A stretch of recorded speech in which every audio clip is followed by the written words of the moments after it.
అమ్మ అని పిలిపించుకోవడానికి అమ్మే అవ్వక్కర్లేదు, అమ్మ మనసు ఉంటే చాలు, అది మీకు ఉంది. అది బాగా చెప్పారు. ఇప్పుడే నేను మనసులో అనుకుంటున్నాను.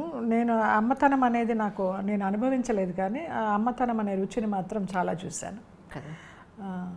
మన చక్రీ సాంగ్ లాగా జగమంత కుటుంబం నాది, ఏకాకి జీవితం నాదని ఎంతమంది నా సీరియల్ పిల్లలు నిజంగా నాకు కొడుకులుగా యాక్ట్ చేసిన వాళ్ళు కానీ కూతుళ్ళుగా యాక్ట్ చేసిన వాళ్ళు కానీ ఎక్కువ జెంట్సే ఎక్కువ అటాచ్ అవుతారు.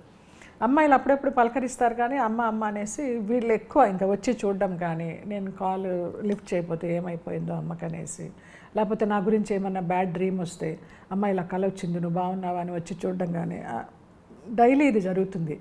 అందుకని నాకు ఆ అమ్మ అవ్వలేదనే ఫీల్ ఎప్పుడు రాలేదు నాకు.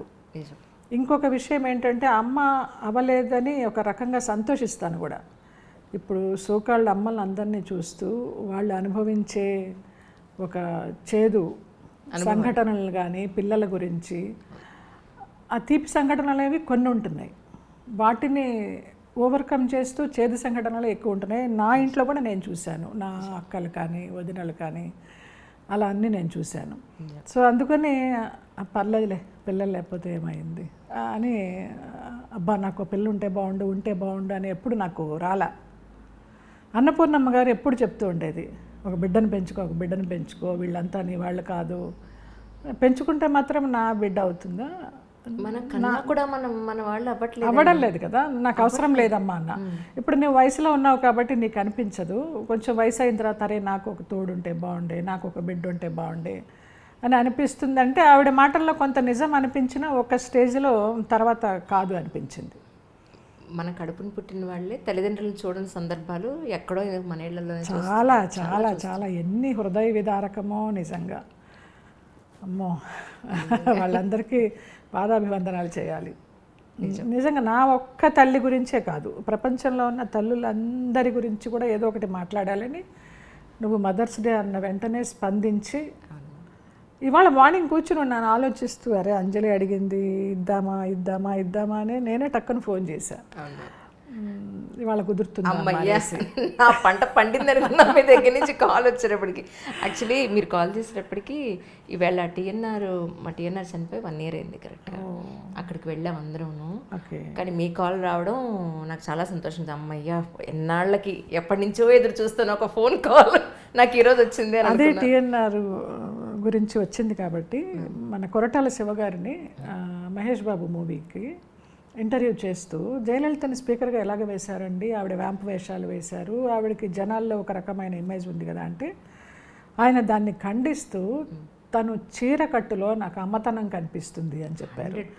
అస్సలు నిజంగా నాకు అదేదో సక్సెస్ మీట్ ఫంక్షన్లోనే వెళ్ళిపోయి నేను మళ్ళీ జన్మంటూ ఉంటే నాకు కొరటాల శివగారు నా కడుపున బిడ్డగా జన్మించాలి అనేసి నాకు ఒక ఫీల్ వచ్చేసింది.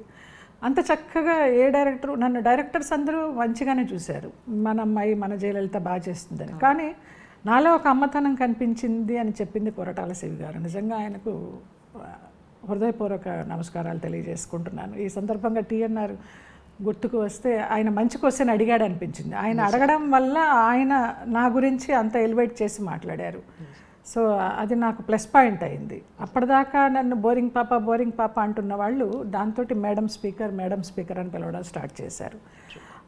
క్యారెక్టర్స్ ఏమీ రాలేదు, బట్ నా ఇమేజ్ అయితే మార్చింది, నా ఘనత ఆయనకే దక్కింది. కరెక్ట్ అది. కానీ ఒకటండి, ఒక సినిమాలో ఒక క్యారెక్టర్ మనం ప్లే చేసినంత మాత్రాన, ఒక వేషం వేసినంత మాత్రాన అదే వేషం నెక్స్ట్ సినిమాకి అలాంటి క్యారెక్టర్ వస్తే మళ్ళీ అదే క్యారెక్టర్ చేసిన పర్సన్ గుర్తుకు రావడం అనేది నిజంగా బాధాకరం. ఇప్పుడు అలాగే ఉంది. దాని గురించి మాట్లాడుకున్న కంఠశోష, టైం వేస్ట్ మనకి. పాతకాలంలో గిరిజ గారు, రమాప్రభ గారు, ఎంతమంది కామెడీ ఆర్టిస్టులు, నాగేశ్వరరావు గారు, రామారావు గారు వాళ్ళతోటి హీరోయిన్స్ చేయలేదు. అప్పుడు ఉన్న గట్స్ ఇప్పుడు డైరెక్టర్స్కి లేవా అనిపిస్తుంది. అట్లా హీరోయిన్స్ కూడా వద్దు, మదర్ క్యారెక్టర్, మంచి మదర్ క్యారెక్టర్ ఇవ్వండి అంటే కూడా ఎవరు ధైర్యం చేయడల్లా. సోకాళ్ళు మన చలపతిరావు గారికి, గిరిబాబు గారికి వాళ్ళు అన్ని రేపులు చేసిన విలన్స్ అయినా కూడా వాళ్ళకు ఒక మంచి తండ్రి స్థానం ఇచ్చి వాళ్ళు ఎంతో షైన్ అయ్యారు. అలాగా లేడీస్ని ఎందుకు చూడలేరు, వీళ్ళ అభిప్రాయమా, నిజంగానే జనాలు చూడరా, ఎవరైనా ఇచ్చి చూస్తే తెలుస్తుంది కదా అనుకుంటా. గ్రహణం చేశాను, మంచి క్యారెక్టర్ వస్తుంది అనుకున్నాను, రానేలేదు. దాని తర్వాత నాకు ఇంద్రగంటి గారే నాకు మంచి క్యారెక్టర్ ఇవ్వలేదు. ఎప్పుడు ఆయన దెప్పి పొడుస్తూ ఉంటారు. ఆయన ఇంటర్వ్యూ చూసినా పర్వాలేదు, ఏమండి అంత మంచి క్యారెక్టర్ చేయించారు గ్రహణంలో, తర్వాత నేను ఏ క్యారెక్టర్కి పనికిరాని అనిపించింది అంటే ఆయన ఒక మాట అన్నారు, అమ్మ నీకు ఆ స్థాయి క్యారెక్టర్ నేను ఇవ్వగలిగితే, అలాంటివి ఇప్పుడు సబ్జెక్ట్స్లో లేవు, నేను ఇస్తే అలా ఇవ్వాలి, లేకపోతే ఏదో ఒకటిలే మన జయలలిత గ్రహణంలో చేశారు కదా అని ఏది పడితే అది ఇవ్వలేని అన్నారు. ఇంకా ఆయన సంస్కారానికి ఒక నమస్కారం. ఇంకా అలా అన్నప్పుడు మనం ఏం చెప్పలేం కదా. కానీ ఒక డైరెక్టరు తలుచుకుంటే కనుక అంతకుముందు ఎలాంటి క్యారెక్టర్స్ చేసినా కూడా తను ఈ వ్యక్తికి ఈ క్యారెక్టర్ చేయించాలి అని అనుకుంటే ఆ సత్తా వాళ్ళలో ఉంటే డెఫినెట్గా అలాంటి అవుట్కమ్ వాళ్ళు తీసుకోగలుగుతారు. డెఫినెట్ ఉన్నా కూడా ఈ చుట్టుపక్కల ఉన్న వాళ్ళు కొంతమంది డైరెక్టర్స్ మాటే వింటారు, ప్రొడ్యూసర్స్ కానీ హీరోస్ కానీ. ఇక వాళ్ళ గురించి వీళ్ళు సఫర్ అవ్వలేరు కదా, మనకేదో ఇవ్వాలి, మనకేదో చెయ్యాలి, మనకేదో లైఫ్ ఇవ్వాలని. ఇక అంతే, అడ్జస్ట్మెంట్ లైఫ్ అంతా అడ్జస్ట్మెంట్ అలాగే.